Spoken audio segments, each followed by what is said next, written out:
এখন আপনাদের সামনে দাঁড়িয়ে আছে হ্যাংলা লিও। ডিগ ডিগ ডিগ ডিগ ডিগ ডিগ। হ্যাংলা লিওর দাঁড়ানোর কারণ হচ্ছে ওর ছোটদাদু খাচ্ছে মুড়ি আর টক দই। একটু আগেই খেলো ছোলা, এখন মুড়ির দিকে নজর। এইবার দেখুন উঠবে, ও কিন্তু উঠতে শিখে গেছে, নামতে শিখে গেছে। দে ছোটদাদু দে প্লিজ, ছোটদাদু দে। দু হাত ধরে টেনে নিয়ে আসছে মুড়ি খাবে বলে।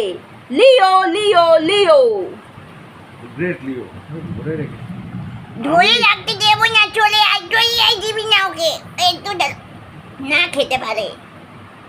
এই দিবি না, ওপরে উঠে খাবে। এই এই ছেড়ে দে ছেড়ে দে। কি সুন্দর হাত দিয়ে দেখো, সবাই দেখো। এবার কি হবে লিলু? এই যে মুড়ি খাচ্ছে দই দিয়ে, তুমি কি খাবে লিলু? লিলু আমি খাবো ছোলা।